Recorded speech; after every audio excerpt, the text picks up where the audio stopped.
most, who never really liked coming back down to earth.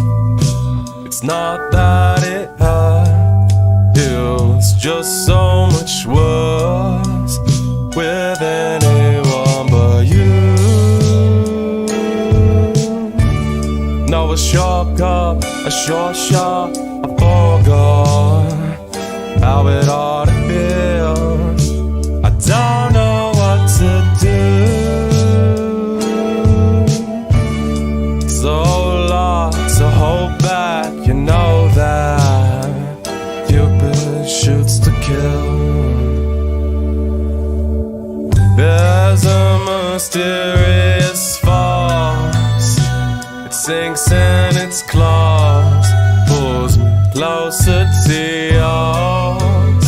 Some cosmic business illuminating the love. What are we waiting for? Never hated you more. What does nobody but you? No, a shortcut, a short shot, I forgot how it ought to feel. I don't know what to do. So hold on, so hold back, you know that Cupid shoots to kill.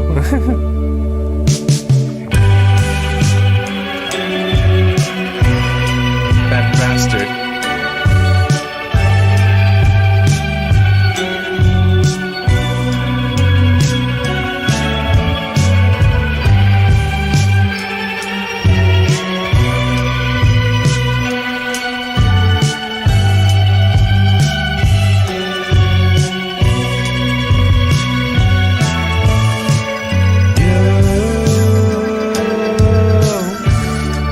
Shortcut, a short shot, I forgot how it ought to feel. I don't know what to do. So lost, so hold back, you know that Cupid shoots to kill.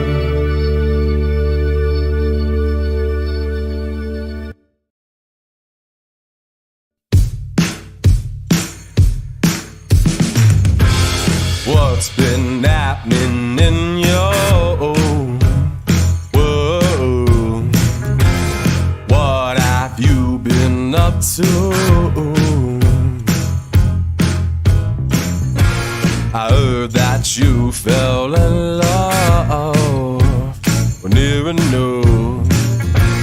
I gotta tell you the truth, yeah. Grab both your shoulders and shake, baby. Snap out of it, snap out of it. The feeling I left it too late, but baby, snap out of it, snap out of it. That watch don't continue to swing. In fact, lady fancies having to sing. I'll be here waiting ever so patiently for you to snap out of it.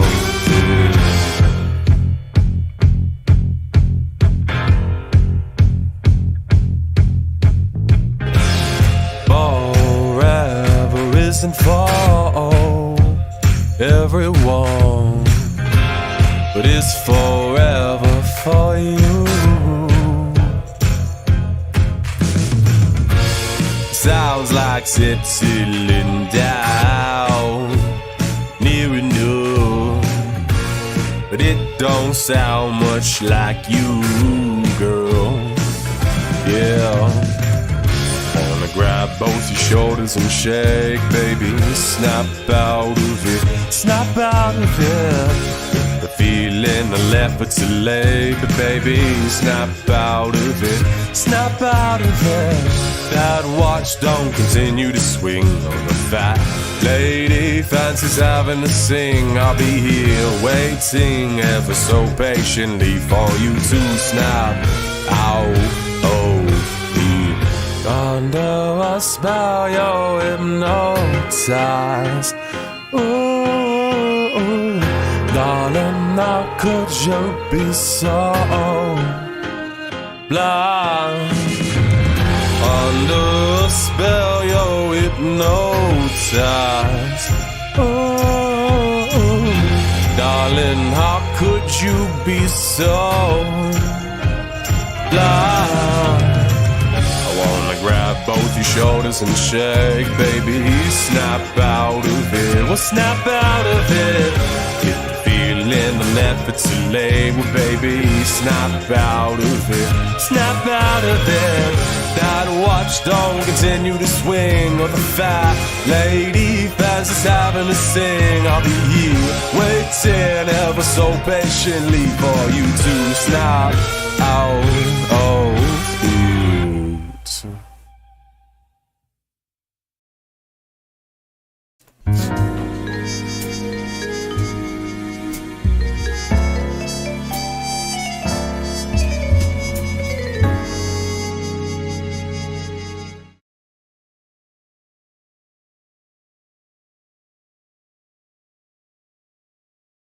Sorry, I'm muted.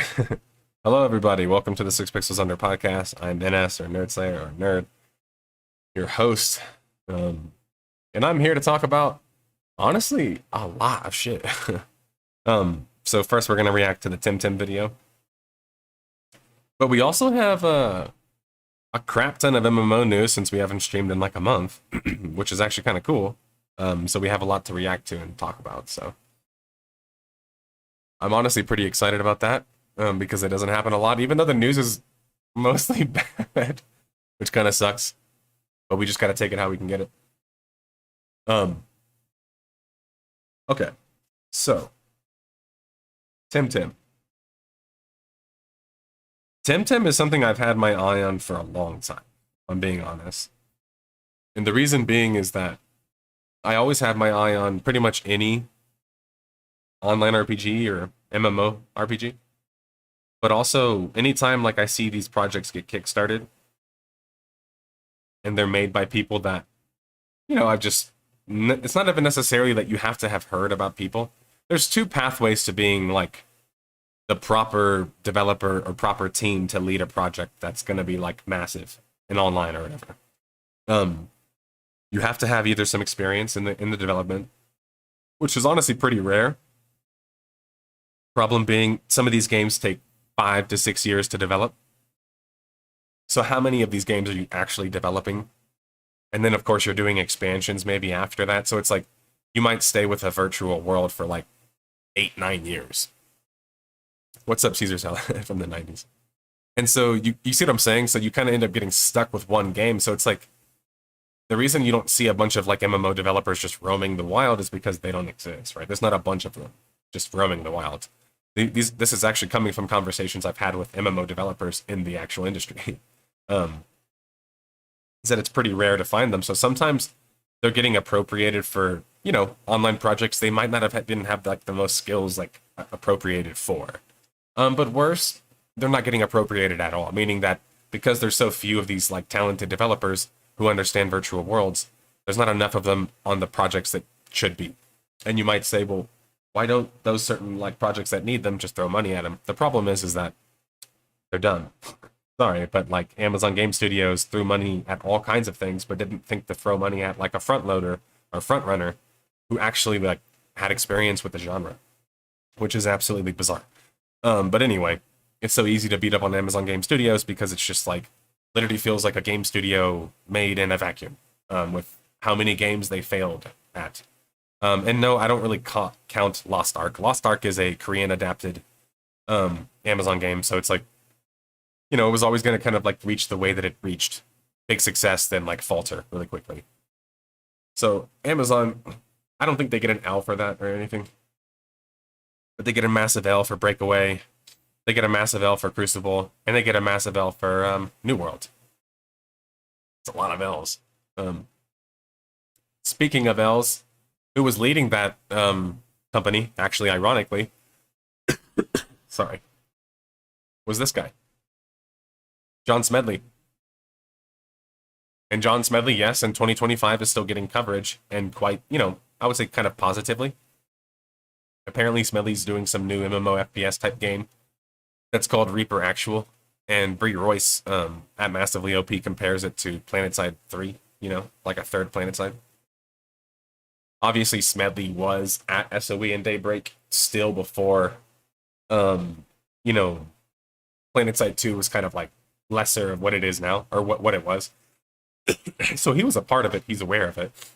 It's also headed up by two PlanetSide 2 devs, Matt Higbee, and Tremel Isaac. I think it is Isis. Sorry if I totally butcher your name, but so that's why it's getting compared even more so to PlanetSide. Sorry, I'm stuffy as fuck today. Um, my thoughts on this are like, Smedley knows how to run business, apparently, from all that we've seen and heard. But I've never actually seen like design or like major contributions in the virtual world space besides honestly just like failures after failures. So I think the glazing of Smedley at this point is kind of still like crazy that we're even covering this, but this is news. It has to be covered, to be honest. And maybe the other two creatives can actually do the creating. And so it won't be as much of a problem.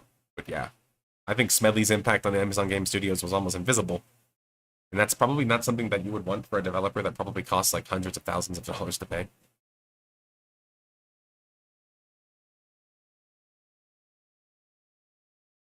So next, we have a little overview of some of the games that are currently being developed.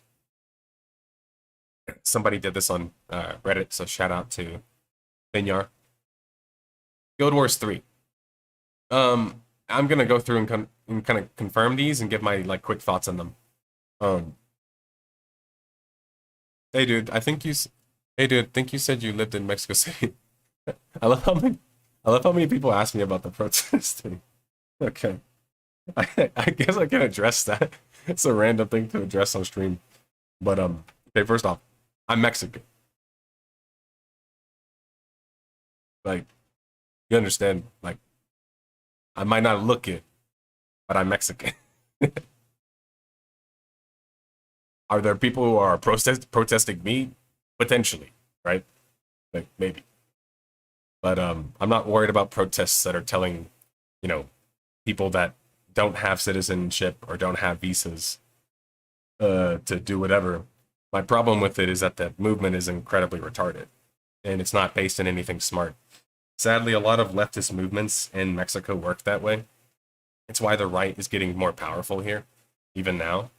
Is that like, yes, you might say that left is in power right now, and so you might think like, oh well, then that's okay for left things to kind of grow. Well, we're talking about the far right. Mexico, as many of you might know, has a very interesting political history. Many of us can be very far left, far right, kind of in the middle. Like Mexico's like a big spectrum compared to the U.S., which is very like, you are Republican or Democrat, and then it's like maybe there's like a hardcore right winger, and then there's like a hardcore leftist, tanky or whatever. But like Mexico's a lot more kind of like fluid, and part of that is European influence from France, a lot of French influence, literally almost got colonized by them, and so on and so forth. So yeah, there's a lot of like shit that goes into it that makes it even more complicated.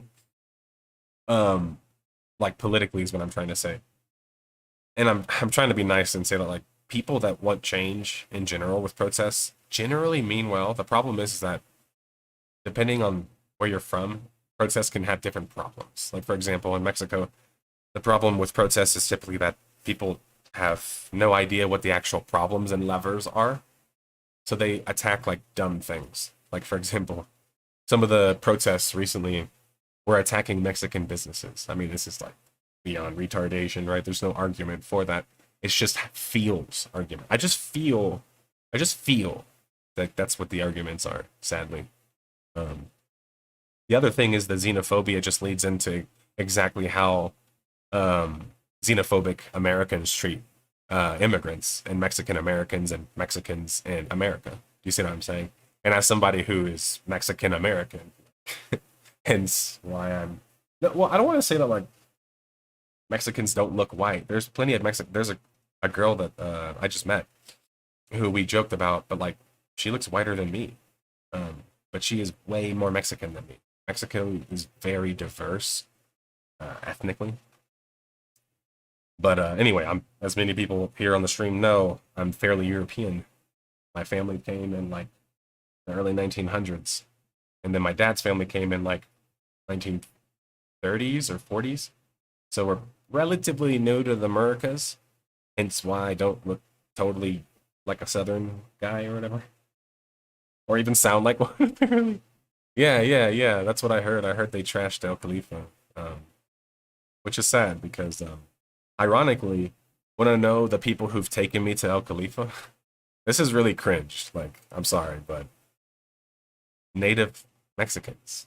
Like, there's one of my friends from Colima, literally a small town, Colima, is the first person who ever took me to El Khalifa because she was just like, "Oh, you should try this. Like, they have like cool like styles of it." And so it's just like when I heard them trash about them trashing that, I'm just like, what? I don't, a Mexican person show me that. I gotta. It doesn't make. Anyway, that was a funny detour. But as people know about the podcast here, although we have plans, I'm generally pretty open. I kind of just want to talk about whatever. It's just that typically people don't always bring up outside topics, and that's cool because let's be honest, my expertise lies within video games and martial arts. Anything else is kind of just like maybe I know a lot about it, but I wouldn't say I'm an expert at it. And maybe you guys aren't here for that. Maybe you just want to hear my thoughts on it. That's cool, but I am the kind of person who would couch my statements. You know what I'm saying? With like, if you want to talk about economics, I'm going to tell you that I took economics in college and I aced it, but I don't think that I'm good at economics. You know what I'm saying? Like, I think this needs to be done more in gaming spaces, political spaces, and just internet media spaces. I think it's why content creators have such negative stigmas. Like the idea of a content creator is that like many content creators, let's just be honest, don't have any expertise, and that's okay because they're entertainers at heart. And I have to entertain as well, as much as people would. And trust me, I know some of my friends here would want me to just like talk about super nerdy stuff the entire time. The truth is most people don't want to see that. And whenever I make videos like that, most people aren't interested in watching it. So yeah, it ends up becoming this like I'm feeding like the few hungry, but like the many hungry are going unfed. And they're more so interested in kind of like the broader picture stuff. But anyway, let's go down the list real quick before I start ranting too much. Guild Wars 3, as far as I know, is being worked on. This is also based on my sources as well. All of these comments that I'm making. For people looking for details, you're not going to find them. Guild Wars 2 was also notoriously held under lock and key. I know because I tested it. And I expect that many games that come from major developers will continue to be like that. And I don't actually think that that's necessarily the best way to approach things. But they do because they think a big part of like what's going to attract people is the novelty, the newness. And they're right. I'm not going to lie.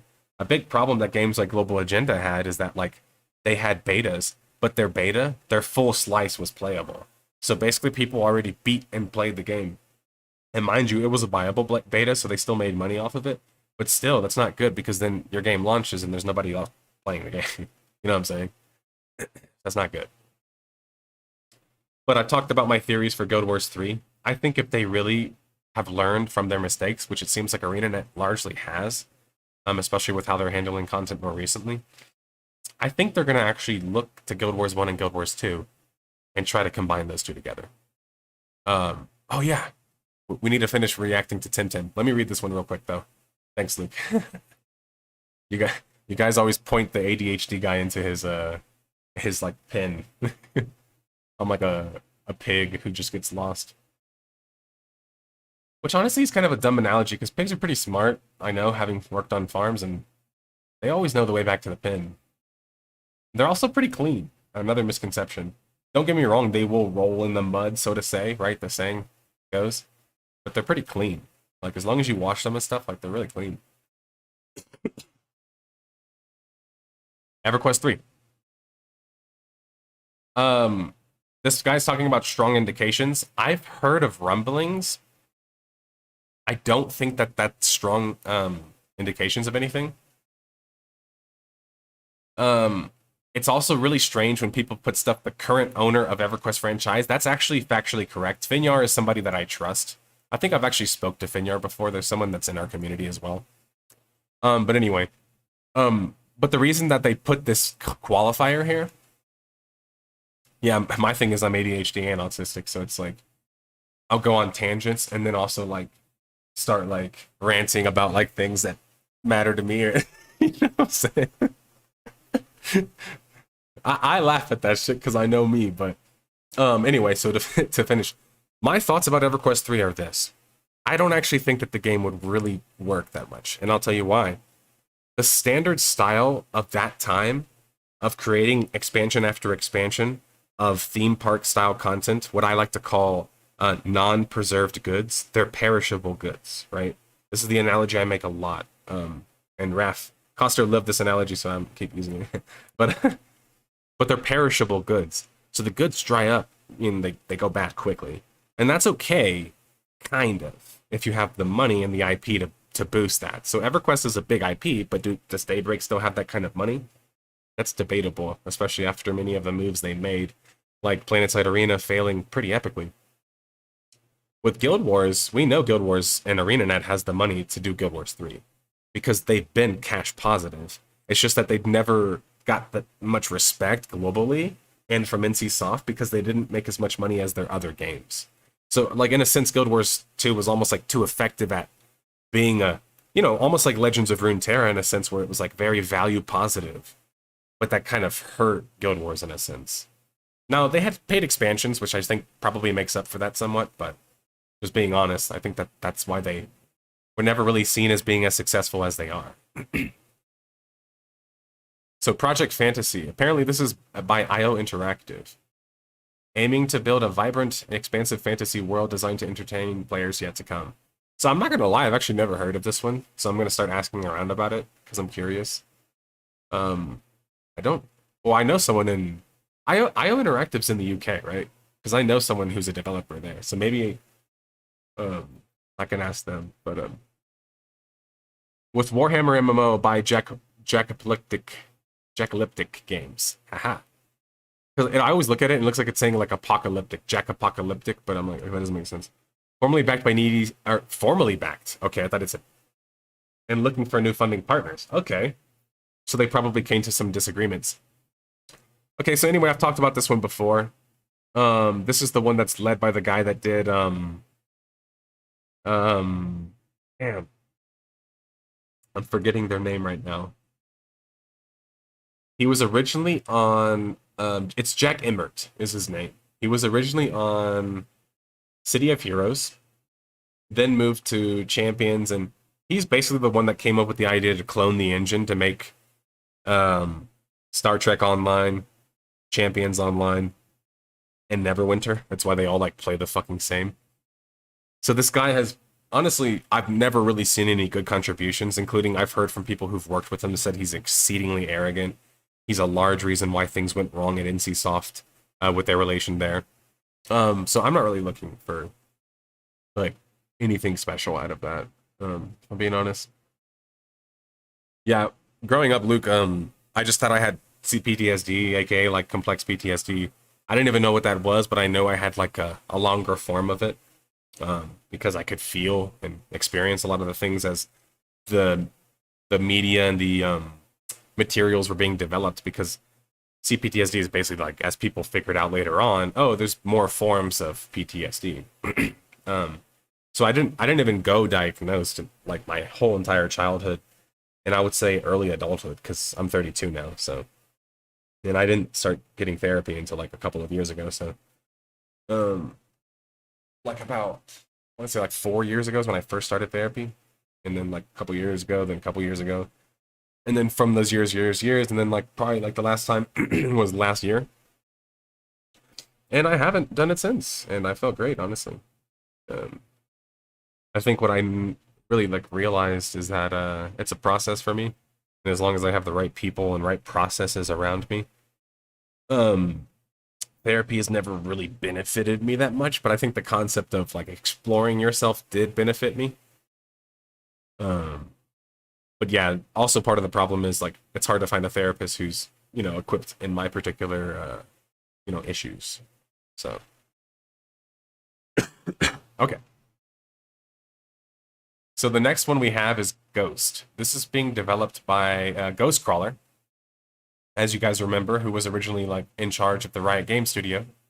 I'm not really thinking anything of this, if I'm being honest, because when Ghost, Crawler came out and basically like advertised this project, the big thing that they like advertised was a concept that already exists in virtual worlds and is actually one that I've already like been talking about for ages. So it's just like there's no innovative design.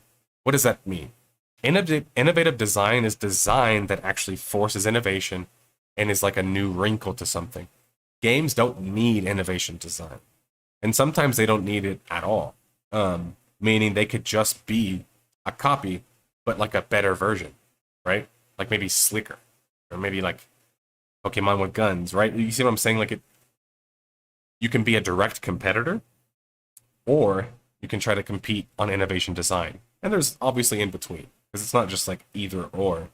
For example, Zelda, people constantly critique it as a series because they say, isn't it just the same game over and over again? And me, having played since Majora's Mask religiously, I always have to remind them, no, it's not. Every new game adds new mechanics, and sometimes even new gameplay like features. And many times they end up leading the way for other game industries and game like kind of like mechanics. So Japan does innovative design, they just do it iteratively. What's called iterative design. Iterative design. So I'm not really too impressed by the Ghost stuff myself, if I'm being honest. Ashes of Creation. So for Ashes of Creation, this is a project that had got a lot of hype. As I've said many times before, it just sounds like a cool collection of ideas to me. I think the combat system looks overly flashy, overly informative. And yeah, I just don't see a lot of like advanced systems. Their whole system of like nodes and stuff like that. I've talked about this before. This is a system a friend and I utilized on a Rust private server like 10 years ago. So I mean, I'm just saying like their feature for their system is no more complex than a system that my friend and I came up with on a private server for a game that it isn't even supposed to have that stuff. So like, just being honest, like how we had it was we had territory node systems, and each territory node system could be capped by, of course, an entity. And after you capped it, depending on how you grew within that entity, you would get taxed based on the territory. So you could make money while also having to make sure you were paying a certain percentage, which was always a big problem in games like Rust, where big clans just dominate because they don't have to pay a fair share. Anyway. The Riot Runeterra MMO. So this is definitely in works, has been in works for ages. There's been almost nothing produced from it. I don't really have anything positive to say, so I'm just going to move on. Amazon Games. Apparently working on an MMO in Lord of the Rings. I thought that shit got canceled, but I guess they're still working on it. I don't know, man. Look, if they're not going to hire the correct talent, they're not going to get anything done. How about that? I'll just put it that way. The Cube by Munfish is a new multiplayer RPG shooter set in the Atomic Heart universe. Features a giant floating cube with rotating edges and rows. No fucking clue what that is. Soulframe is like the follow-up, in a sense, kind of parallel game of Warframe. It's kind of annoying that they end up calling it an MMORPG when Digital Extremes a lot of the time, and the fans of the game, don't call it an MMORPG. It's always weird when people do that. But anyway. For indie, I'm only going to run through these really quickly because a lot of these I don't really know much about, and also sorry, but unless things are actually being shown, like Monsters and Memories actually has stuff that they're showing to the public, they're actually getting testing done and stuff like that. These guys actually have a possible chance, right? Monsters and Memories. Ship of Heroes has been in like works for ages. Don't know about that. Camelot Unchained works for ages. Pantheon Rise of Fallen released kind of. So it's like there if you're okay with like an old school old school approach. Stars Reach is my boy, and also one of the biggest pioneers in the industry, Raph Koster. It's pretty much like I would describe a mixture of like Minecraft and like No Man's Sky or something, right? And then yeah, that's all I got for these ones. Okay, so let's go back to Temtem, because we didn't finish. Alright, so with Temtem, let's just put it simply, for those who haven't seen the video. If this game just came out and said, hey, we're the first generation, support us, and if we do good enough, we'll come out with the next generation, nobody would have really had that many issues, even if it wasn't good enough of a game, according to some people, like myself. You see what I'm saying? So this whole, like, people trying to, like, throw a pity party for the developers, or the developers trying to also, like, rewrite, like, conversations and terminology to try to, like, argue for their case, but, you know, basically, like, hindsight's 2020, is absurd. The game, Temtem, was advertised as a massively online game. Even if it's not a massive multiplayer online RPG, it would still be a massive game, right? It would still be an online RPG. So if it's not like straight up massive online RPG, it would at least be an online RPG, which would still make it always online, which would still make it a game that has to receive consistent updates. So no matter what, they lost their argument. They don't have an argument there. The other thing that people often argue for them is that, yeah, but the game was done, and they never like promised that more was coming. The thing is that in no online RPG history, basically, is an online RPG just done. It's just not really something that like kind of exists as a concept. You just wouldn't make a game like that, right? It doesn't make sense to make a game like that. Even it's way harder to update it. You have to change the design of the game in ways that pretty much most people didn't like, right? And I think that that's the glare on these glasses is killing me. I can see it in the camera. I don't know if it bothers you guys, but it bothers me. But it makes it harder to see because I have sensitive wee eyes. Little sensitive eyes. Anyway. The other thing that was worse about the whole Temtem stuff is that anyone that ever holds water for that company in that game, you know, is not like a serious person. And the reason being is because the developers were extremely disrespectful to their audience, which is kind of crazy for an indie developer to have that reputation. I have dozens and dozens of reports and comments of people telling me about getting their replies deleted, questions deleted because they were slightly like controversial, getting questions deleted because they were asking about things that they didn't want them to ask about. I'm getting, you know, just really like banned for things that they shouldn't have been banned for. I've heard all kinds of reports.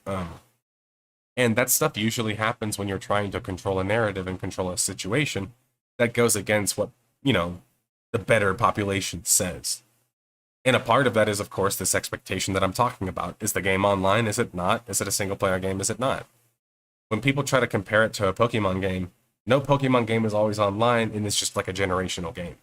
It doesn't make any sense, right? Hey, what's up, Gymnos? What's up, Devcoat in Madness? And so the second thing that it affects on, and this is actually something that Madness is aware of, but I think this is a perfect place for me to address this because people seem to really struggle with this. A couple of people, maybe a few dozen, is that in the video I talked about the fact that the game is overly focused on 2v2, literally the entirety of the game, like all aspects of the game are 2v2. Now this is even weirder when the end game content is not you fighting with somebody else. It's you fighting by yourself with your two Temtem. So like, because of its design as 2v2 only, the multiplayer design doesn't even function properly because they couldn't figure out how to make it work there. Because they were like, well, if we have two and you're supposed to have two, like they did that little like math analogy where the guy's holding the card and like the math equations, and they figured out, well, I guess like we just don't do it, you know? And it's like, well, that's not a good solution. And second off, not even allowing someone to play the game 1v1, it pains me that I have to say this because people don't understand this, but it's a massive, massive liability. I do consultancy. I work with developers. Recently, worked with a fighting game developer. Largely speaking, the developers I work with are pretty receptive whenever I tell them, hey, like, if you do something like this, it's liable. Like, this is gonna expose you, as we say in the industry, right? When they hear that, they fucking run away from that kind of shit. They don't want that kind of stuff. Most developers that have an identification of what something, will expose them at, they don't run towards it. But I've actually realized something throughout this entire, process of making the Temtem video and the follow-up response to it. I realized that the Temtem developers had the same view of some of these incorrect and kind of misled Pokemon fans that are having these opinions about things, and I'll explain. So the argument that I was getting is, well, nerd, this is a silly argument to make about 2v2, when all of Pokemon VGC, aka essentially the competitive community and esport community, is played in 2v2.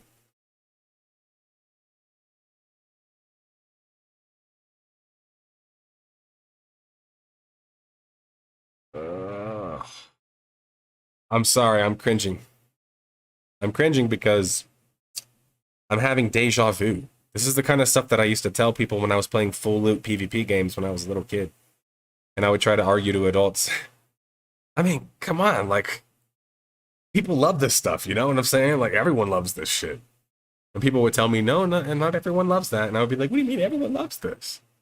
No, not everyone. The super hardcore, even worse versions of full loot, I was also supporting. Come on, everybody loves these games, I used to say. People would look at me, no, they don't. And I would always be confused. What do you mean? I love these games. Doesn't everyone else?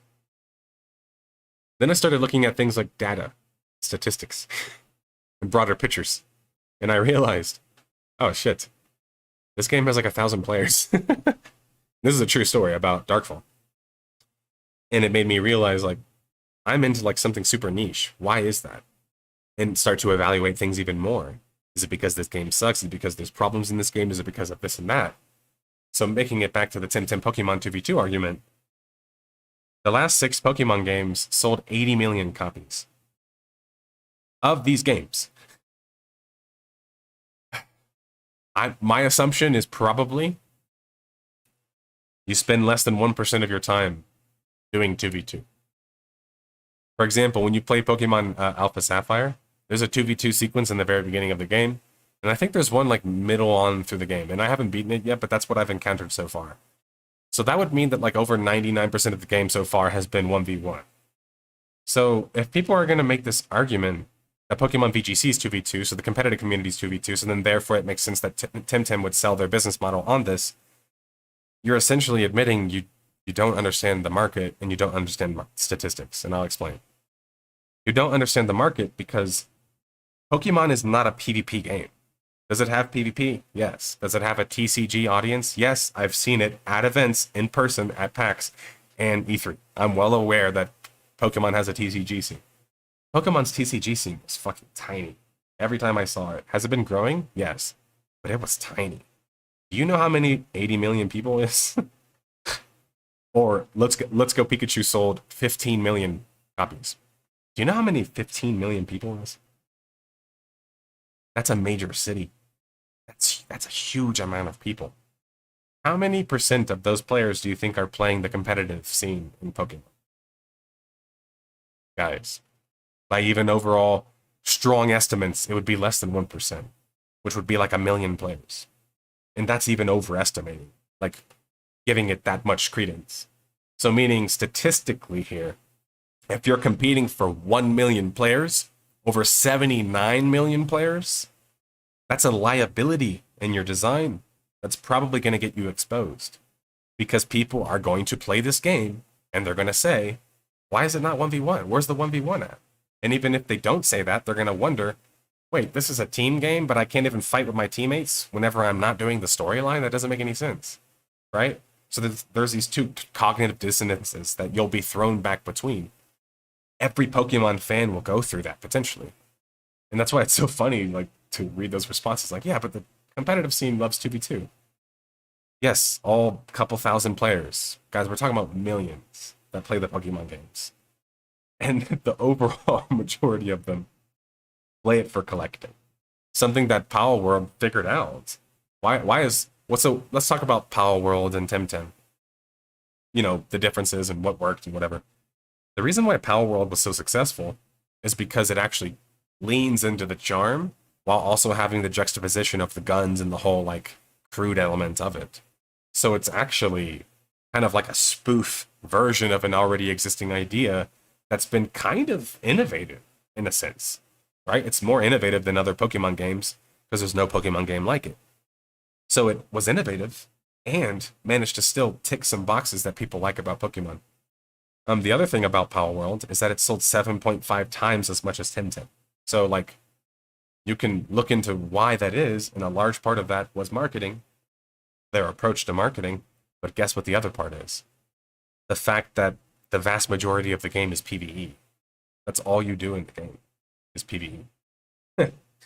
There's arena PvP that almost nobody plays. You see what I'm saying? It's like this misunderstanding of Temtem fans and Pokemon fans, or these very niche competitive fans. That is probably what Temtem's developer, base was made up of this competitive audience. It's why they overestimated themselves whenever they said, after launching Temtem Showdown, oh, things will be fine because the PvP audience was big. No, it wasn't. No, it isn't. The PvP audience in Pokemon's not big. Me saying that's not controversial, and I love PvP. Yeah, I'm just telling the truth. But not understanding that from an intrinsic perspective means that you won't understand the market and how to make money, right? Because you'll sit there and think, well, a lot of people want to play this. No, they didn't. And maybe you can prove that 2v2 can work in a larger form game. And maybe in some sense, Temtem is proof of that. You can argue that. But anything past that is just like, I mean, what are we doing here? Like, Pokemon sold millions. Why would you want to cut that pie so small that you can't even see it? Like, the point of market share is to try to gobble up a couple percentage of a big market share. That way you end up in the green, like Power World did. Gobbling up the smallest absolute share of that big, it just doesn't make sense. Like, what? There's not an audience there. They're going for such a small piece of the pie. Okay, let's talk about some other big news. This is a big one. Hytale has been canceled. Now, if you've ever watched the podcast, especially before these years, you've seen me talk about Hytale before. I was positive about it because I knew the success of their private server, which is, I still think, the most popular private server in the world. But that was never necessarily, and I was rooting for them because I wanted to see game developers from that pathway find success. But let's just call it like it is. Hytale is a colossal failure. It is an embarrassing failure. And the amount that I'm hearing, like, the CEO, former CEO, and the current CEO/director chirp about this shit is just, like, strange to me. When I fail something, like, really badly, I don't really want to talk about it. Like, I'm gonna be honest with you guys. I don't know how you guys work. I'll give you a good example. When I was working in construction estimation and project management, I was covering this, like, very small kind of, like, I guess I would call it like a clinic. But it was still, like, relatively large for a clinic. It had, like, 5 floors. And the second to the third floor, or the second to the fourth floor, were cloned. And this happens a lot whenever architects are trying to save drawings, or the floors are literally core and shell, then, the same. And so what happened is, when I did that, I didn't notice that there were multiple copies of the same floor, cloned, so 3 times. So when I did it, I did my takeoff, and I, estimated the project. My price was so low, they said yes. They were like, fuck yeah. And I was like, yeah. And then my boss was looking at shit, and they were like, how the fuck did you get this so low? And I was like, uh-oh. And I went and looked at it, and I was like, because I missed 2 floors. So literally, like, I had no fucking recollection of, like, the fact that I essentially made that mistake. But once I made that mistake, oh my God, it was painful. I remember sitting in the office and just being like, and doing my takeoff and just, like, cringing, because I'm just like, And that's how I, personally deal with mistakes. I usually cringe, really fucking hard about them. But when you see like some of these developers not doing that same sort of thing, all I'm gonna say is you should just question things a little bit. And I'll give you a good example. So Noxy is the one that made this post. And so I'll quickly breeze through it. I'm going to share some incredibly tough news. With the Hypixel Studio team, we're ending development and we're winding down the studios. This is not the outcome any of us at Hypixel or Riot wanted. But after years of pushing forward, adapting, and exploring every possible path, it became clear we couldn't bring Hytale to life in a way that truly delivered on its promise. So to be clear, already saying that, no judgment attached, it's just admitting that you failed at the process of game development. There's nothing inherently wrong about that, right? But then check this out. Game development is brutally hard, especially when you're trying to build something where you have $100 million in backing, an original that speaks to a creator. Sorry, he didn't say the 100 million, but you get my point. Like, I can't really feel sorry for developers like this when I know developers that have far less resources that aren't talking about how hard development is. Like, this is like some real like pity party shit that shouldn't even be in a fucking fairway or farewell post. But you can tell it's written by somebody who's overly emotional about this shit when they should have just locked in a long time ago. Over time, as our vision evolved and the genre matured around us,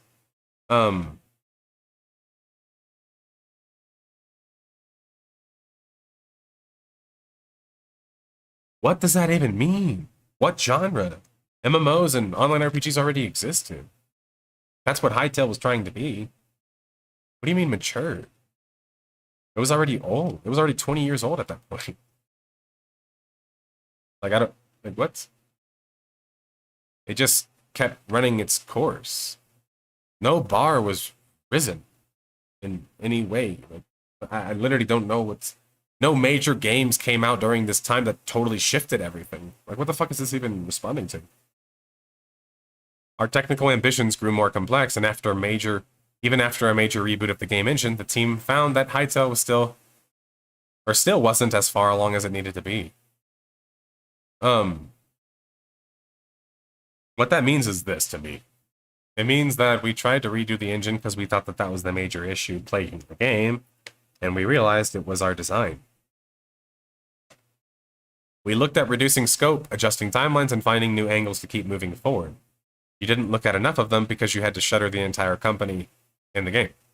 But each of those options would have meant compromising on what made Hytale special in the first place. It wouldn't have been the game we set out to make, and it wouldn't have been the game you deserved. So for me, what that translates to is this. We know what you wanted and what you needed. We didn't make it, but we're also going to not give it to you because that's what you deserve. It's like, okay. You could just say you didn't do it. You don't have to like want me to pat you on the back for that. This is a painful decision because we still believe in Hytale. No, you don't. When you give up on a project, or that project is given up on because of moves that you've made at that point, that means you don't believe in it, and you haven't believed in it anymore. Now, the majority of their dev team, I believe, was still originally working on the Hypixel Minecraft server, so maybe that's what they mean. They haven't given up on it as a concept, but it's just a very strange written post that's overly flowery in a way that, look, we need to stop holding water for developers, guys. Especially people that are involved with Riot Games. This is a company that put 30 million of their own dollars in after Riot put 100 million. They have run up close to almost 200 million in funding. At what point are we going to say that that's a failure? You know what happens in construction, that scenario that I gave you guys? We had to eat that cost. Do you know what that project was considered? A fucking failure. And it pains me that developers try to pussyfoot around this all the time.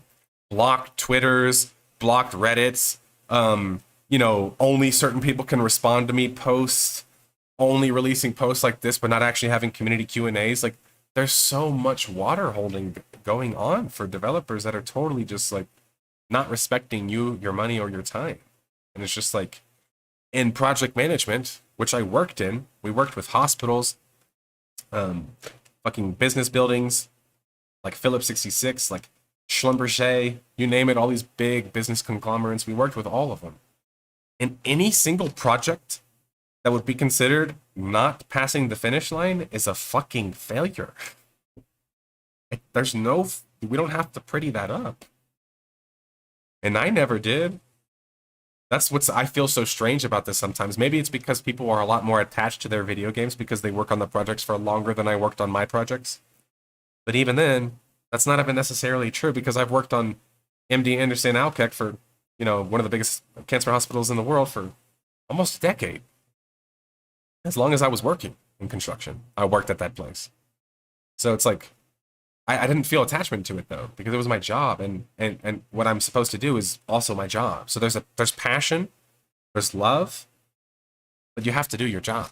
And when you don't actually release a game, and you come up with all of these excuses why you couldn't, this sounds incredibly childish to me. And other people here in the professional world will back me up on this.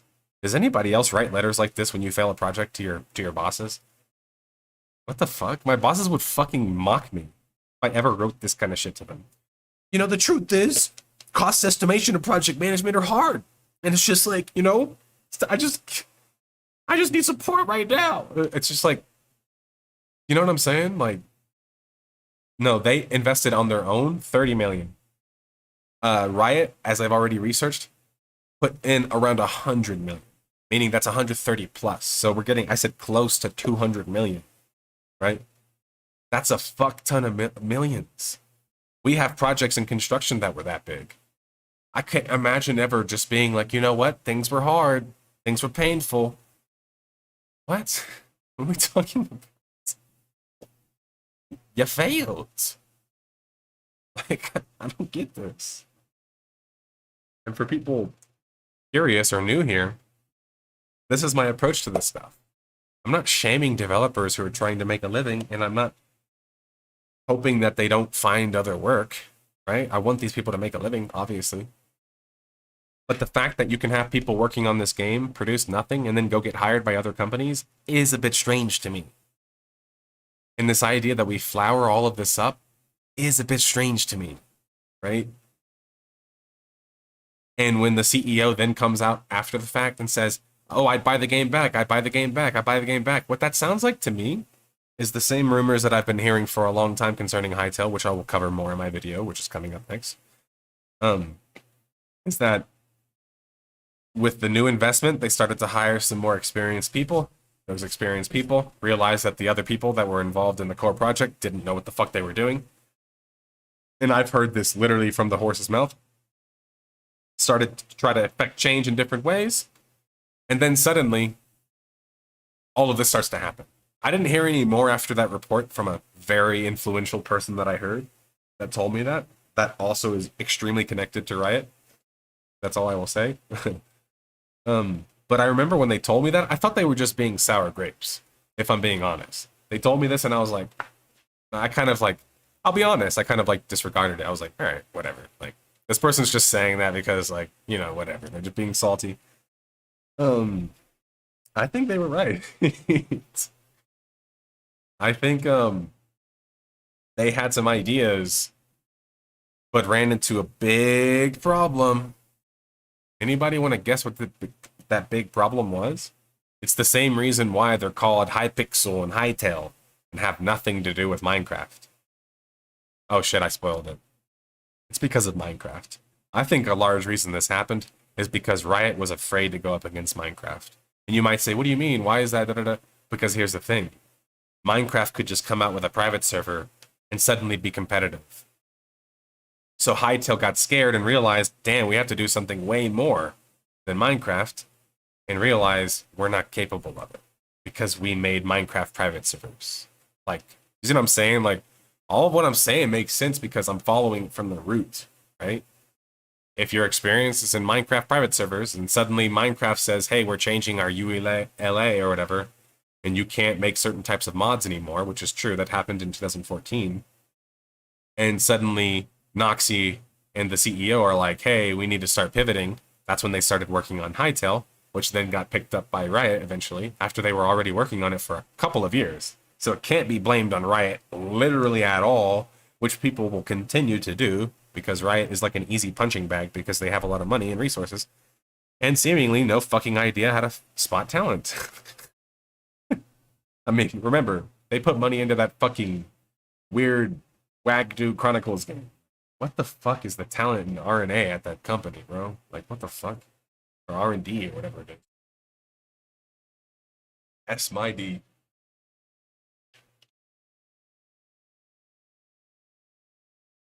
What's up, Brintastic? And then, yeah, my final thing I'll say on this, because I'll save a lot of my passion for the Hytale video coming soon, is look, this is a company that got away with doing almost like no more than 2 to 3 updates a year. Never had anything to show except a couple of trailers. And then people were dead ass surprised whenever they had, they failed. I think this is the thing that matters so much to me. Is I want people to learn with the Death of a Game series, especially with virtual worlds, that you can see this stuff coming. That when MMOs and developers stop updating games, and they've been working on it for like 9 years, there's never a good reason for that, right? Like Star Citizen still isn't out, right? Camelot Unchained still isn't out, right? At this point, if you need me to convince you anything about these games, it's like you're drinking the Kool-Aid, But my thing is with Hytale, you have guys just spinning their gears, getting paid fuck tons of money to blow fuck tons of money to spin their gears. Somebody asked a good question. They said, do you think remote work affected the project negatively? So technically speaking, they had a headquarters. It was actually in England. But it was in like a small town in England. And I think it was more so their business headquarters. So you might have had the leaders there, which means you have leaders and executives all sitting there, blah, blah, blah, blah, blah, while the actual developers that are putting in the stuff in the game are remote working. I'll be honest with you, that sounds fucking retarded. And I'll explain. And as people know about my usage of the R word, as somebody on the spectrum with every spectrum fucking power imaginable, look, I think one of the things I'm afforded in life is the ability to use the R word, okay? One thing I always are quick to explain, though, is that when I use the R word, I'm not talking about clinically. So I'm not talking about other people with issues like me. I'm talking about just fucking retarded people, okay? Anyway, they've tried to cancel a lot of words from internet lingo, and retarded is one of the ones that I refuse, as somebody who is considered retarded in some contexts. Like, fuck you guys. That's our word, damn it. Anyway. More important things to focus on.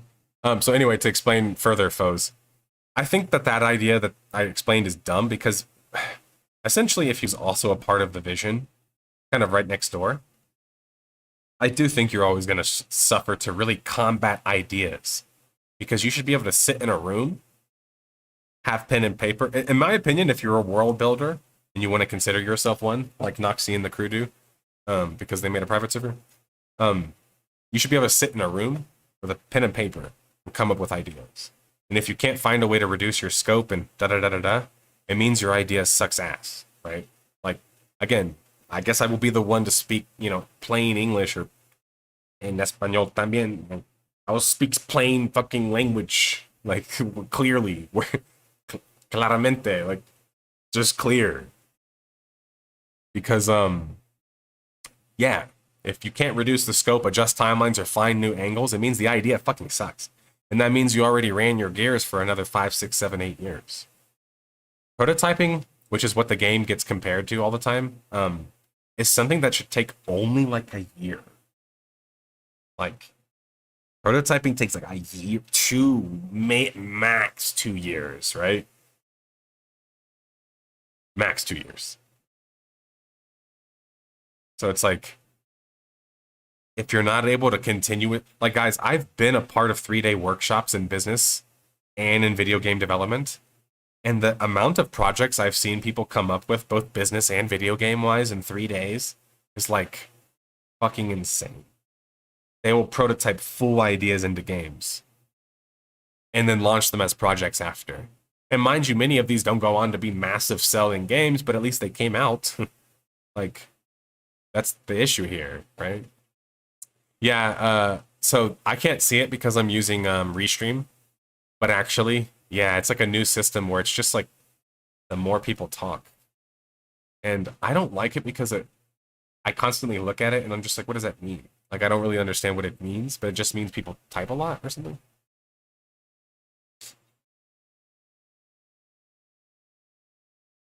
Same, Mr. Zero Sins.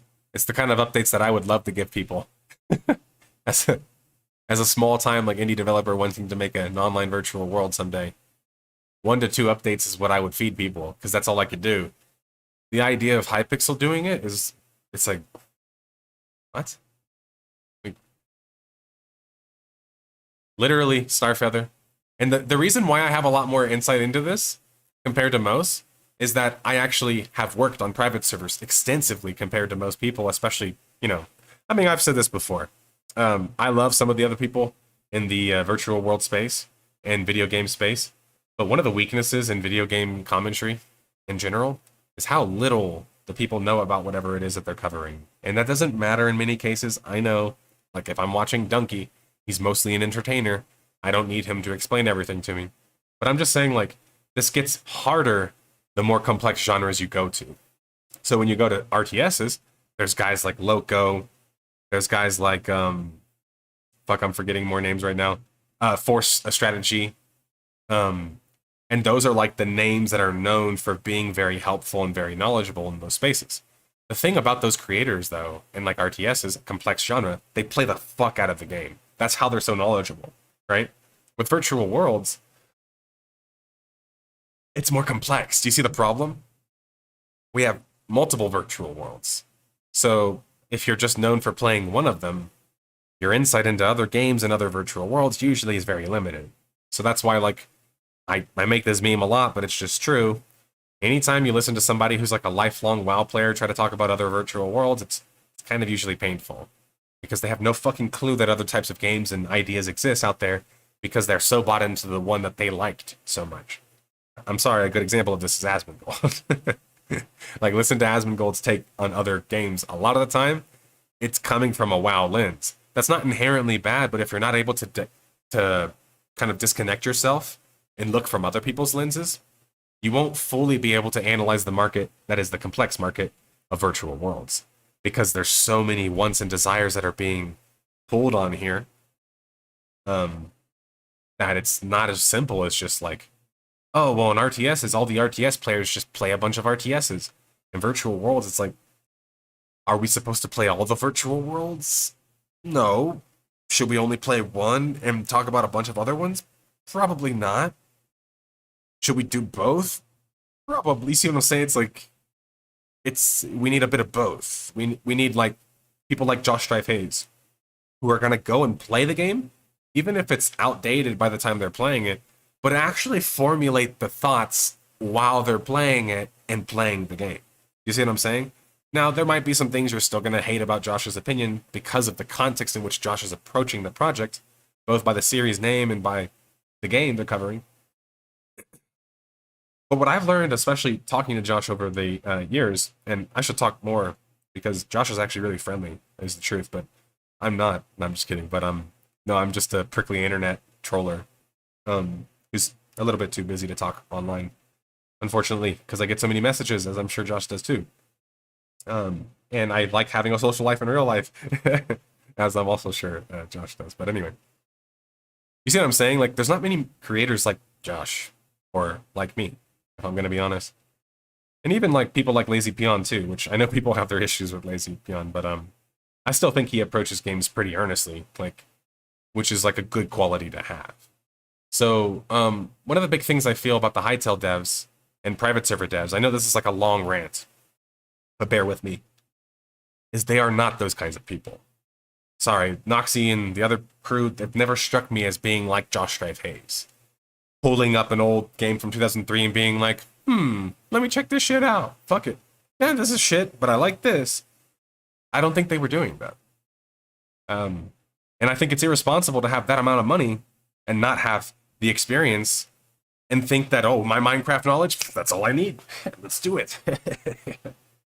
Guys, you know the creator of Minecraft also created a virtual world? Like, I've talked about this before.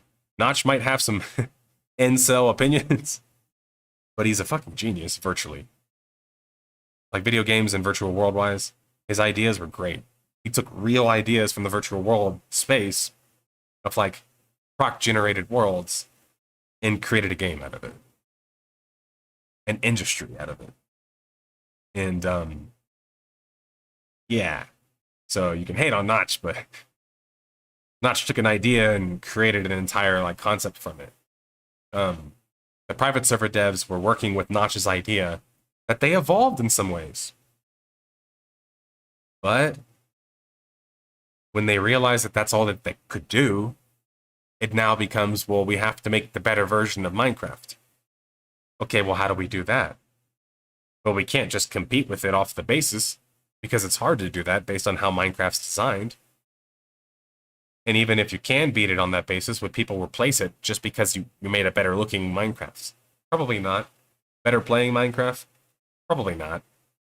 So how do you beat Minecraft? The way Hytale tried, apparently, which was innovating. And then they realized they couldn't. And it's just like... Excuse me.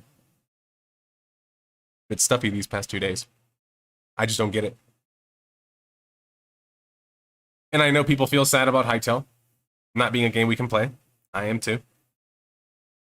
And we don't want people to lose their jobs, but at what point do you stop? At what point is development enough? How much more money should Riot have put into the game? They were still in prototyping phase. Like, I don't even know what to say about that. It's just crazy to me.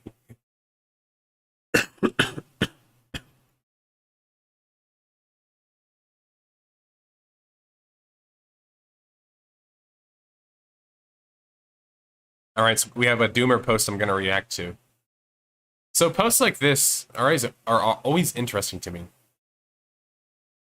It's this idea that in an incredibly difficult industry that takes so many working factors to make it work, that having the opinion that most of the games in that industry are going to fail is somehow brave.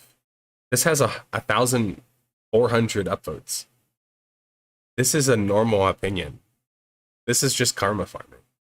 Like, this idea that, like, people sit around and fucking fap about the doom of online games, it's just fucking strange to me, guys. Like, seriously, go outside or go play other genres. Think about that. Who's sitting around just being like, man, I just can't wait till these games die. I'm the death guy, and I'm not doing that. I'm the death of the game guy, and I'm not doing that. It's so strange. Like, I feel like it's like I walk into like a fucking grocery store or like a fucking restaurant. Somebody walks in and says, hey, it's the death of a game guy. I just can't wait for the new Zelda game to die. And I'm just like, why?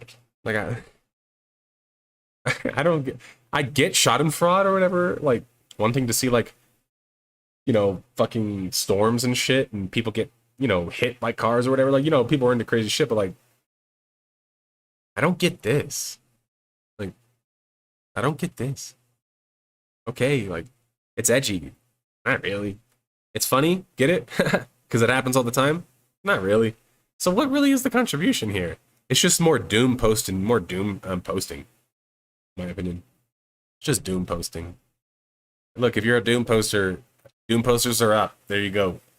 But I live in the real world, and I try to analyze things piece by piece. And not just sit around and be like, oh, it ding bad. It bad. ZeniMax Online Studios, after a massive fucking layoff, like 5,000 plus employees from Microsoft, got canceled. Now, this is pretty significant. I've been teasing this one a lot. I've been teasing this one because I heard behind the scenes that Matt Fior, who also worked on Dark Age of Camelot, was also working on this game and basically apologized for ESO. He told people, look, I know ESO is kind of derivative, but like we needed to make a game that established us and made us money since he led, the studio. And we're going to make this second game that's actually going to be like innovative. And I believed him because Matt has a good track record. After the project was canceled, Matt immediately left the company. I don't need to connect these dots for you guys, right? Like, he left because that was his baby. That was his chance to set things apart, to make a legacy, to feel artistically satisfied. And I know that might seem like it doesn't matter to some people who just care about money, but some people care about art. It's why people, I love fucking what's the dude for I'm blanking on his name right now. The dude for Metal Gear Solid. I know the company was Konami. He left, formed his own company, went and made that other like running around simulator game. What's his name? I have a horrible memory. But I think he's like a great example of where he's like almost like too artistic, and it's kind of like makes him unique and it makes him who he is. That's part of the process, right? If you drain that away from an artist, you make them not want to do anything. Yoshi P's actually talked about this. Yoshi P talked about this with Final Fantasy XIV. He said, people want me to make Final Fantasy XIV for the rest of my life. I don't. Kojima. Thanks, guys. Damn, 3 people said it like the same fucking time. You guys are good. David Hayter. That's funny. No, yeah, Hideo Kojima. Thank you. Yeah, I'm more educated with Korean names because I'm trying to learn Korean still. And Korea is the mecca of virtual worlds.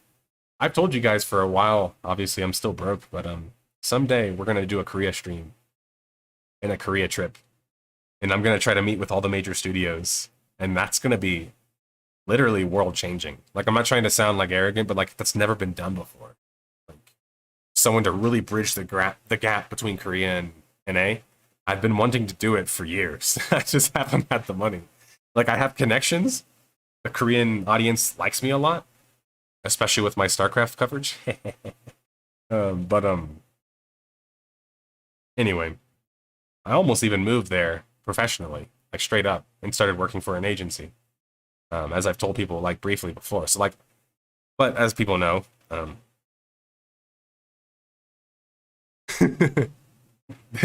they would deport and fucking put me in jail faster than you can imagine.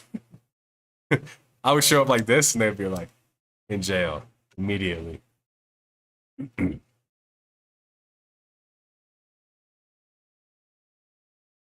Yeah, but that's the thing I like about Kojima is that, yeah, sometimes it's weird. Don't get me wrong. Metal Gear Solid 4 is literally my favorite game from him, and that's controversial to some people. I don't give a fuck. People always try to, but 1 was the original, and it made. I don't give a fuck. This game looks boring as fuck. Oh, but 2 was like the one where it really. I don't care. It looks boring to me. I came in, played Guns of the Patriot, and was like, this shit is fucking lit. This is like a movie game. This is like Splinter Cell, but with like movie level production. Because Splinter Cell never had production and storytelling like that. And I was a massive Splinter Cell fan. So I was like late to the MGS fan, or MG like Spear. And then once I discovered it, it was like, damn, this is like better than fucking this is better than Splinter Cell. You know what I'm saying? Sorry, guys. Don't worry, I'm not working out today because I just didn't feel so good. But yeah, man, I just feel for Matt leaving over this. I mean, Homeboy was working on this for years, dude. Imagine how fucking gutting that feels. And this is also why the virtual world industry continues to be more difficult. Because you start to put time into something to really make sure it works well, and it gets canceled because it hasn't made money in a while. So it's just like, it's this fine balance we're always going to have to like teeter between. And no, that doesn't mean that every project has to go so big. But if none of them do, then we're not going to get to see the big ones, right? Yeah, honestly, I should make a death of a game on Splinter Cell. All right. we have another little topic to cover. RuneScape developer accused of catering to American conservatism by rolling back Pride Month events. So this is like not really surprising to me. There were events, they rolled it back. Not really much to describe. But the thing about this though is that like, are people really surprised by this? Like, hasn't RuneScape's audience always been pretty incel-like? I mean, it spawned two of the greatest incel streamers we've ever seen. Like, so I'm not trying to say like sorry to the. I'm not trying to say ha fuck you LGBTQ plus or whatever people like who played RuneScape. It's more so that like, guys, you just have to realize like these companies they don't have your loyalty in mind. They have your money in mind first, which is usually attached to your loyalty, right? But as soon as they like figure out that hey, they can make more money by taking a certain decision, calculated wise, as a corporation, since they're owned by like someone else now, again for like the fourth time, they're just gonna make moves like that, and it's gonna hurt your feelings if you keep trying to put them on this pedestal. And I get it; they've done it before. Maybe you feel they're supportive for whatever reasons you feel, but corporations just want to make money. It's a funny thing that I get, and I got on my Concord videos a lot. Oh, nerd tries to act like woke media doesn't matter because corporations, you know, are still following the woke media and they're doing it out of their own agendas. No. Rainbow marketing, just like Luke just said, great point. This is money-making strategies. The Budweiser, you know, whatever the fucking, I don't drink beer, so I don't give a fuck, like, the beer can fucking flag shit, that's to make money. Trans awareness, that's to make money. When corporations are joining in on social things, what is the goal of a corporation? By design.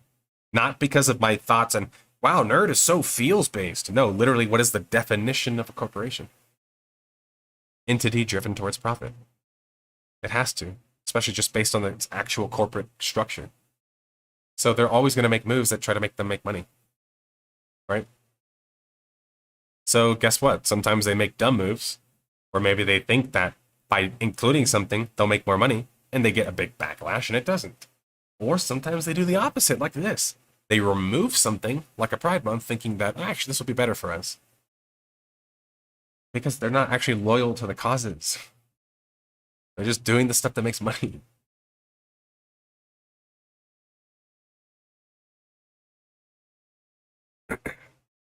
Alright, so here was one that I saw. I don't feel any new MMOs are for me anymore. It says how MMOs should look. It has a big circle. Driven over... Wait, why are these boxes going outside of the circle? Is that bothering anybody else's autism? Yeah, that's like triggering my autism, I'm not gonna lie. But, but no, hardcore PvEers, casuals, hardcore PvPers are peers, economic players. So what if I told you something? That by creating a world, that's what it looks like. When you create a game, that's what it looks like on the right. Because what world looks like that in real life right now? Does our world look like the one on the right or the one on the left? The one on the left, right? Because we can't function without humans fulfilling roles, aka role-playing. We can't function without casuals who aren't the ones always going hardcore at things, because that's the vast majority. We can't function without people pulling levers economically. We can't function without the hardcore PvPers, whatever that would translate to. And of course, the hardcore PvEers, farmers, or whatever the fuck, right, like meme we're trying to make from that analogy. Instead, we have game makers creating games. People call them MMOs. The developers call them MMOs. But they're not really a world, right? Like, and here's the thing. People think whenever I call something like Phantasy Star, Final Fantasy, or even like Monster Hunter, an online RPG, that I'm like slandering them. Those are still worlds, right? They still have functions like worlds. They're just less worldly than a massive world typically is, right? But what world functions like this? Where it's just PvEers and PvPers. And they're the hardcore ones. No world does. Maybe one you can construct in your head, but good luck in making rules for a world that could actually work like that, right? Because you can't just say, well, I made a world in my head and it works like this. Okay, what are the rules and levers? How'd you make it work like that? Because my guess is every time they've tried to make a game like this, like WildStar is literally this game, which is ironic about this. it didn't work because that's actually not what people want to play, right? I am in favor of role play, actually, in the bedroom, out of the bedroom. Like, honestly, as long as you're not just LARPing. Like, LARPers are people who, for me, are largely really driven by social issues, but never actually do anything to, like, with social issues. Like, for example, a big social issue for me is creating affordable martial arts and activities for underprivileged youth and underprivileged people and people with mental disabilities. How do I assist in this? I train martial arts. I help people with such conditions. And my goal is to someday be a teacher and have an academy to where I will give free tuition to people who can show me that they are a good member of their society, aka like a report card or some shit for kids. Like, so that's an example of social issue I have, something I'm doing now to solve it, something I want to do further in the future. How most people seem to approach social issues is social issue, thing bad, oh my god, it's bad. And that's kind of it. Lady in the streets, nympho in the sheets.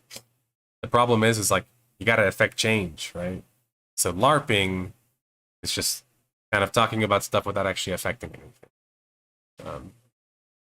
I think a good example of LARPers to me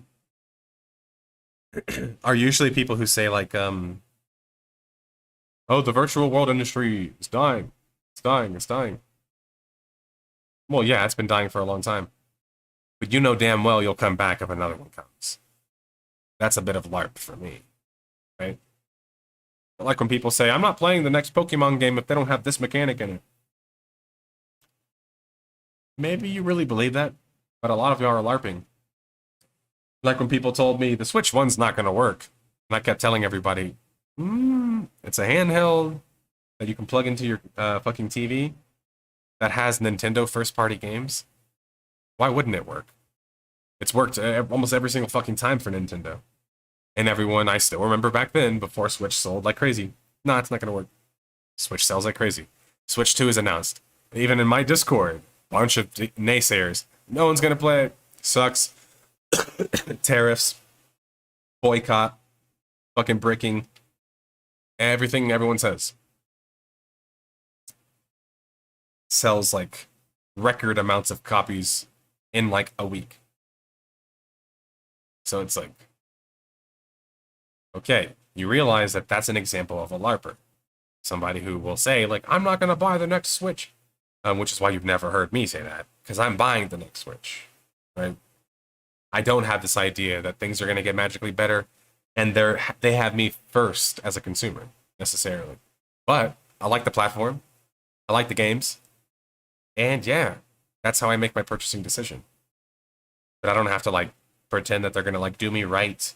Or they've done me right this time with the Switch too. It's like, no, I'm just consumering it up, you know? Just like just about everybody else did. But it's funny that the Switch still has so many naysayers. When it's like, it sells so well. And the reason why you always see me crack a smile when this stuff comes up is I'm a turbo gamer, but I play the Switch. And oftentimes, it's often the system that I play the most with, like, normie gamers. And guess what these normie gamers often have an opinion of? The Switch is awesome. So it's just always funny when I run into turbo gamers and they're always like, the Switch is so stupid. Nobody would ever play such a thing. And it's just like, everyone I've ever pulled the Switch out on liked the Switch. So you see what I'm saying? It's like, I think people are missing this human experience because they're not going through it themselves. They're not like actually realizing how much it makes people enjoy the game and how much people enjoy that system. You know?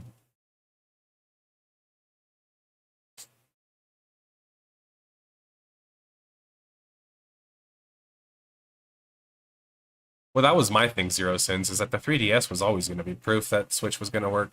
That's why I didn't get the hate on it. Maybe people felt like the PSP Vita was like going to lead to like the Switch not doing well, but as I covered when I covered the Vita was not Nintendo's approach. That was Sony's approach. Nintendo never did it like they did.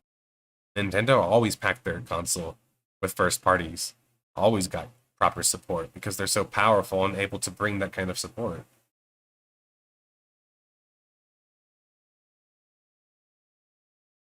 Um, But yeah, so this, like, worlds should always be like this. Instead, we're playing games today that only work like this. And you can see the evidence of this when you read the top comments. Check this out. Honestly, I feel like Discord and wikis ruined MMOs. Concepts like wikis and Discord existed essentially when MMOs were getting named MMOs, right? TeamSpeak was like invented in like 2003, maybe earlier. Ventrilo was also extremely old. And when people try to counter that by saying, that's not the same as Discord, look, he even edited his post, that's not the same as Discord and you know it. As far as those saying, just don't use the wiki. If you don't, you're going to end up not being able to compete with those that use the wiki. You're disingenuous. Okay, let's tackle this, my friend. For starters, is a Discord like Ventrilo in TeamSpeak? Yes. TeamSpeak's had channels, had text channels, had private chats, had voice chats, had private voice chats, had literally every single feature that Discord has. So, what's the difference? The games. The games are different. If you can succeed by being social in a game, by just replacing it with text chat and Discord, is that a social game?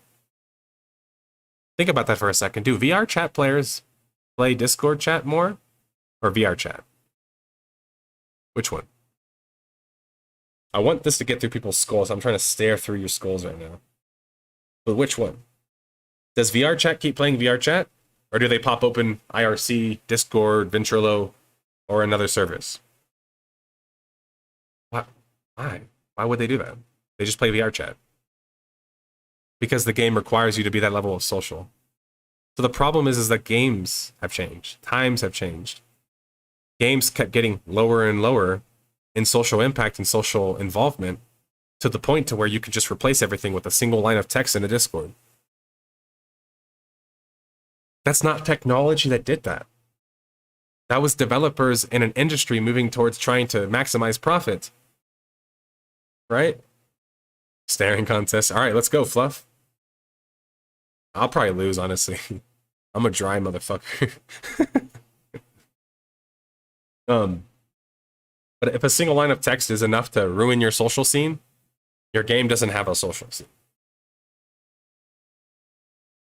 Your game is a social hub where people could just decide to go to Discord instead. What? For example, if I'm just sitting in like Loma Loma or whatever in Final Fantasy 14 and I'm just chilling, why can't I just do that in Discord? I could. Nothing says I couldn't. I could pretty much do all of that chilling in Discord. But what about now if I'm playing Star Wars Galaxies?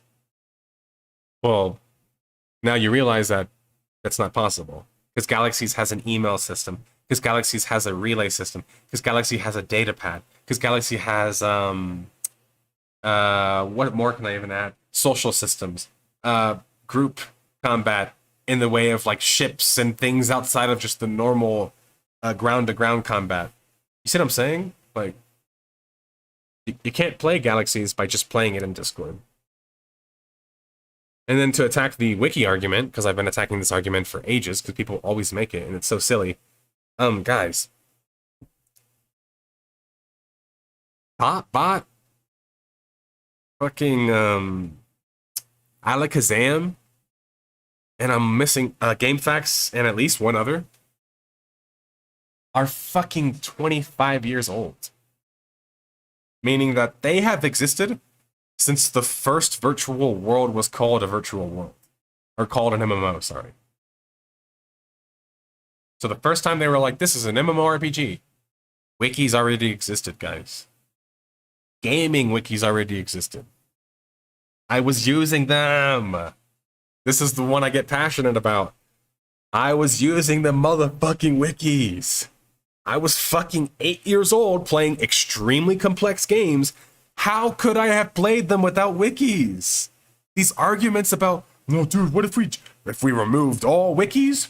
Then things wouldn't be solved. What the fuck are you talking about? Has anyone ever played Majora's Mask? I played it with a Prima guide. And it's still fucking hard. It's a hard game. Anyone who's ever played Majora's Mask knows what the fuck I'm talking about. Guys, I used to buy Prima guides with every game I would get. That was hard. I've always used guides.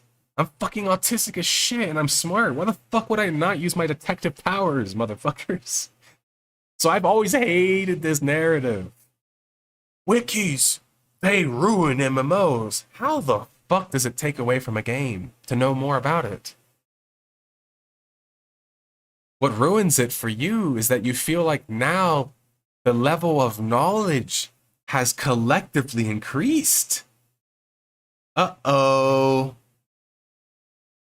This is the same as fucking architects crying about not being able to use their pen and paper anymore. And guess what? My best friend's dad was an architect, was like that, and I had to help him and his dad like kind of realize, because I was in construction already, hey, like, that's how it's going.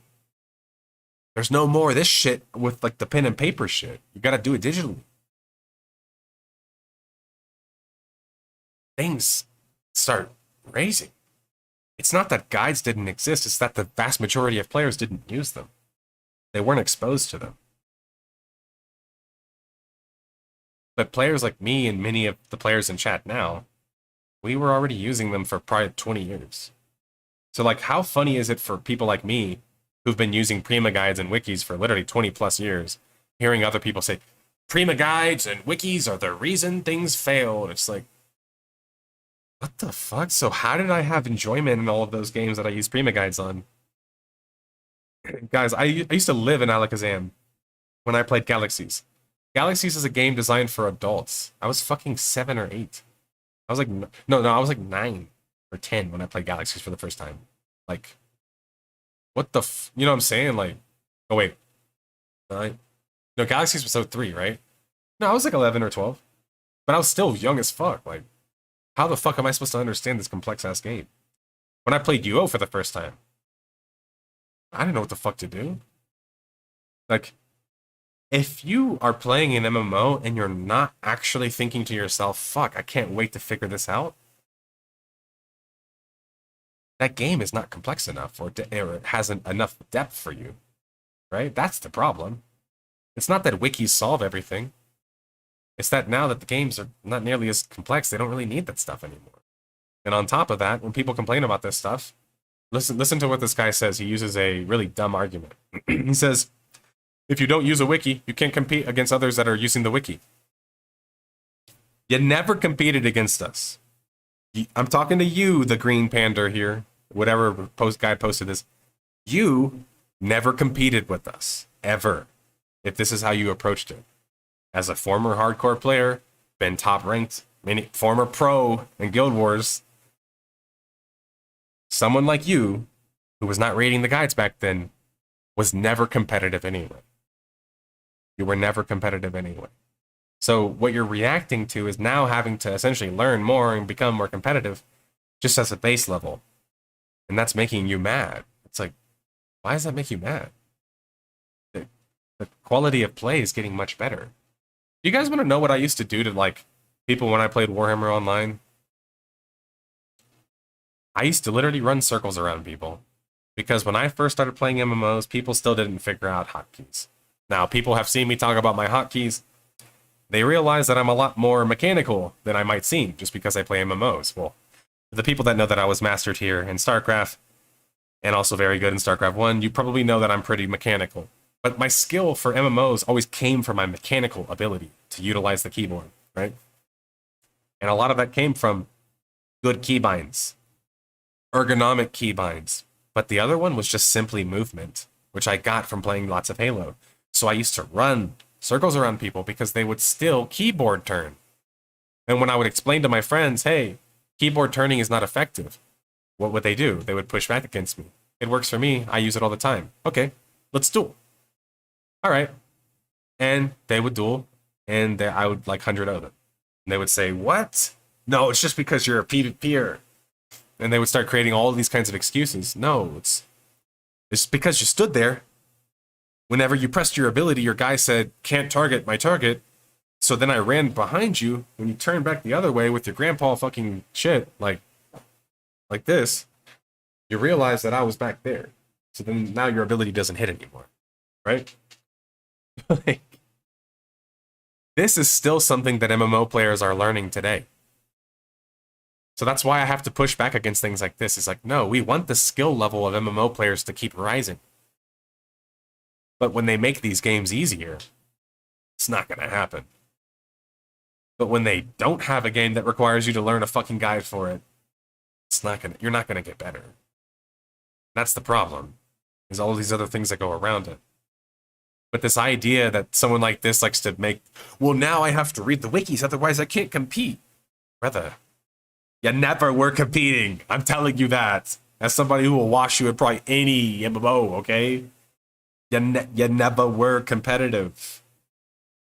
Because even back then in 2001, 2002, 2003, 2004, 2005, 2006, I was there. I was playing all of those games probably 60, 70 hours a week in total. And guess what? I was reading guides. And all of the hardcore players were too. So this like revisionist history of back then, nobody knew anything, and we just all, you know, like it's not true. That's not what it was. That wasn't true. Now, are there some negative aspects of this? Yeah, I'll cover those now. Because yeah, it's not like everything works in one direction, right? Baby, you light up my world like nobody else. But anyway, so the negatives of this is that then it starts to become, well, people expect you to have finished an encounter before you've ever finished the encounter. This has actually happened to me a few times too, where when I'm playing Final Fantasy XIV, the game that everyone loves to jerk off about, Kumbaya style, and I tell them, hey, how come every time I do a fucking trial, everybody's waiting for me, or they've already beaten the boss while I'm literally in the cutscene? And people always respond to me, well, because they've already done it and they're just farming for their dailies. Then why the fuck are they matched with me? This is my first time doing it. One time I was doing a fucking trial in Final Fantasy XIV, and literally my teammates completed it as I was fucking watching the cutscene. And I remember literally being horrified. I was like, did they just beat it? Like, I didn't even do anything. I was just watching, like, and I'm just like, that didn't require a wiki. That didn't require anything. Here, I'll be right back. Let me go to the restroom.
Yo.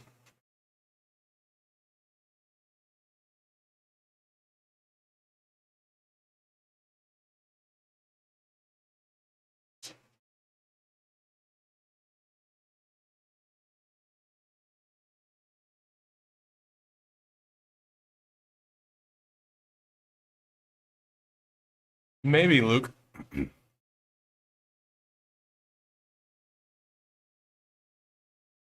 But another thing about playing Final Fantasy XIV, which hurts people's feels when I say the truth, in my time playing the game, The only time people ever talked in trials or raids, or what was the other one? Trials and I can't remember what the other one's called. Dungeons? Is when they're being toxic to each other. This has only happened 2 times.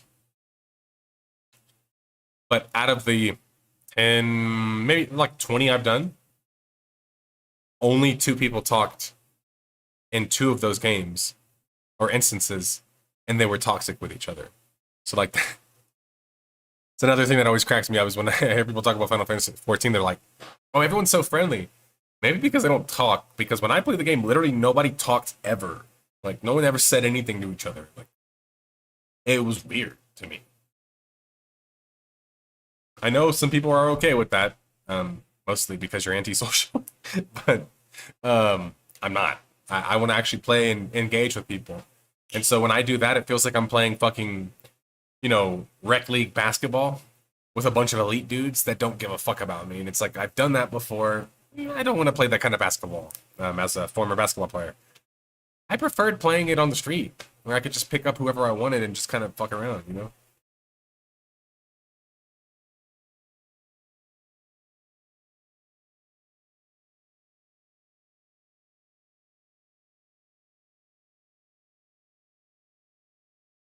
That's pretty good. 2 of hundreds not being bad is pretty good. But yeah, I guess people not talking is not a bad experience for you, but for me it is, because I just can't imagine doing something challenging without having to communicate for it. It just doesn't make sense to me. But design like that works because it allows you to hand everybody a participation trophy and pretend they played the same game. Which I understand the effectiveness of that. I'm not the biggest fan of it, and I never have been. I would rather have hard content you can go do if you want, and easy content and mid content that makes up the majority of the game. But hard modes and shit just feels like lazy repurposing of the same shit.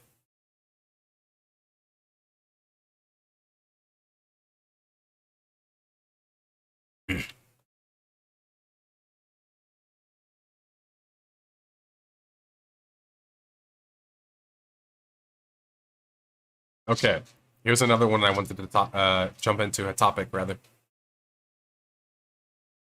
Maybe I'm getting old, but I miss MMORPGs with more relaxed people. So this could be related to getting old, potentially. But I actually think this is, as we talked about in our previous conversation, this is just another, essentially, effect of the industry shifting towards where it shifted. Which means, like, if you feel like you're only surrounded by players who are chomping at the bit to go do content and are super impatient, that's because the game is completely made of that, right? Like, why is Final Fantasy XIV's audience not very social? Because that's how the game's made. You can't blame the players. I know players feel like they're getting blamed when stuff like that gets said, but it's not the game is what facilitates the social stuff. Final Fantasy XIV social stuff is ruled on Discord because the game's not very social, right? So if you have a game like that, when you're not socially impacting or connecting with people, you're much more likely to be impatient, be negative, feel like you don't have to care about anything, right?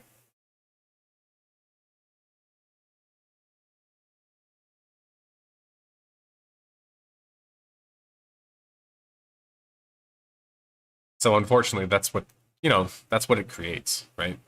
Especially when you have leveling systems that oftentimes are very much like just rushing you to the end of the game.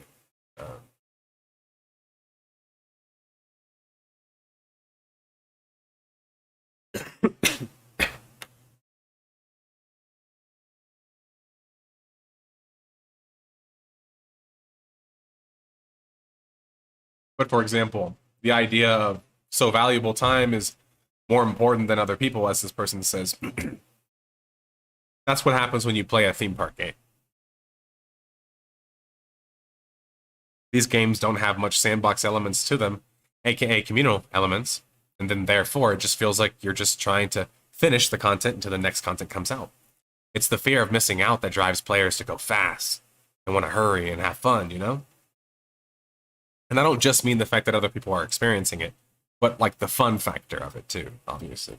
So I think what you find is that if you're struggling with concepts like what this guy's talking about here, it's not your fault. It's just because the industry shifted towards something like that. And it's why people like me end up finding a lot more coziness when we play games like survival games, which I consider to be a virtual world. Because survival games are a lot more about engaging, having socialization and stuff. And I'm not trying to say like rest and yeah. You get what I'm saying.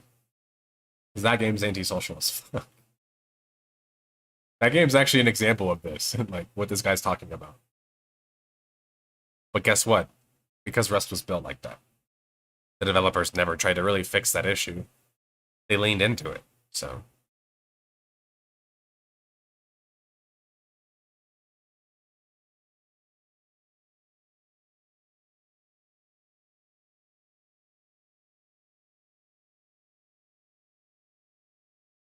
But that was cool. I felt like we covered a lot of things today. And honestly, unless anyone wants to get any extra questions in, I'm pretty good to stop. So,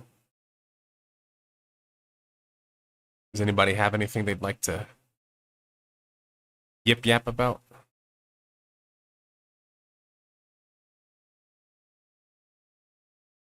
Excuse me.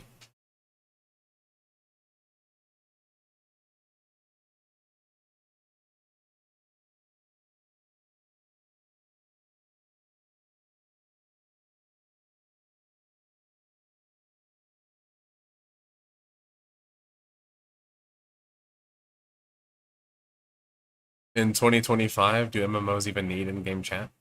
Yeah. That's kind of the whole point that I'm making. It's, they need everything. They need, social systems aren't just, wow, I can add friends. Cool, but if I don't know how to make friends, or ever get the chance to make them, who cares if I can add friends? Wow, I can join a guild. Yeah, but what if I don't connect with any of these people? Then who cares? There needs to be ways we can connect. If our guild can level up together and host events, right? So it's like it keeps going and going and going down the list where you're eventually like, oh, it's a cascade of things that's going to make socialization happen. The reason why something like VR chat works is because it's already exploiting all of the stuff that already exists in that paradigm, our paradigm, and putting it into a game, which is what people have been trying to do for like decades.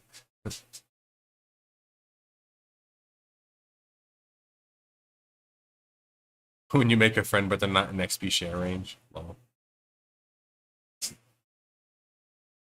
that's the thing, Rintastic, is that those types of games are designed that way. It's why I never really get these types of complaints from people when they say, man, WoW and Final Fantasy XIV feels like such a checklist game. That's because that's what they are. Those are checklist games that are designed for you to feel and do the next bit of content until you do the next bit of content, fail and do the next bit of content. It's just kind of, you know, it's the game they made. So when developers complain about, man, I wish people wouldn't leave my game so soon and quickly, it's because you've built your game on perishable content. Ragnarok Online never had to, live off of perishable content. It lived off of having a repeatable, grindable world that was difficult, that people had to socialize in, right?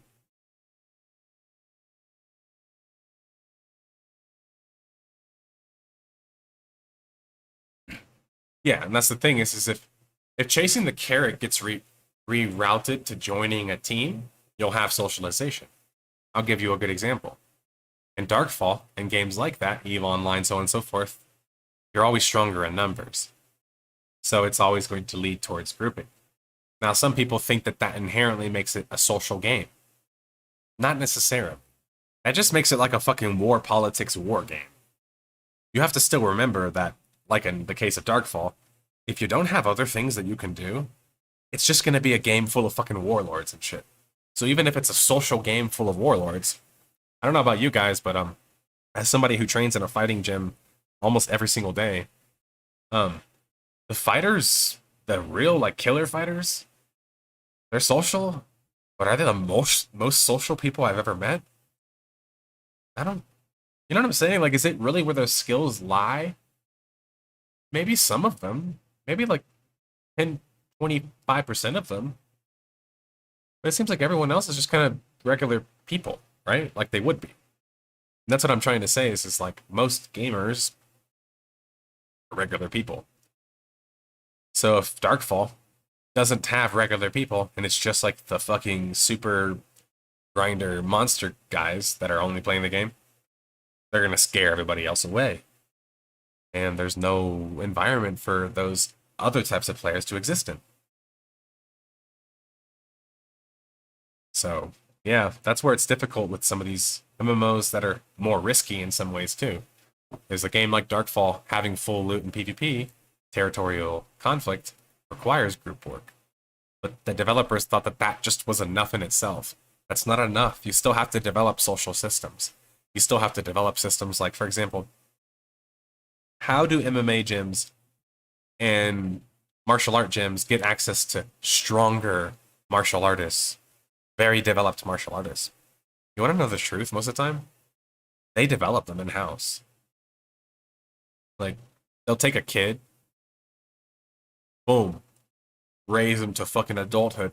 Now he's this killer MMA fighter or like jiu-jitsu guy. That's what's creating the environment. Is taking the regular Joes and training them up, right? But in games like Darkfall and really even in EVE Online, in most cases, the training up part is too great. So most people will never get over that hump, which is why those games fail at being social in a lot of ways. Make the kids wrestle. I like how when I'm about to leave, I have the most viewers. I hate you guys.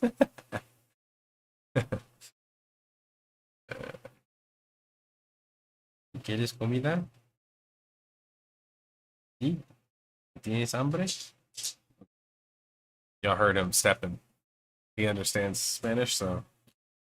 Well, ironically, I always tell my dad when he visits or sees him, but Hermes, my small little dog, he pretty much only speaks Spanish. Like, I don't really give him commands in English at all.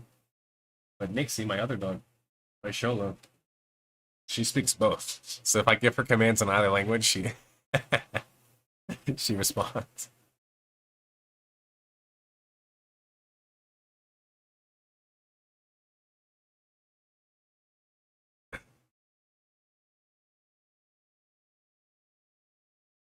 Sounds unbearable. Well, perfect, Luke. You know what? Where was that guy earlier in chat? Let's go create a fucking movement to kick this guy out of Mexico. I'm just kidding. Just trolling.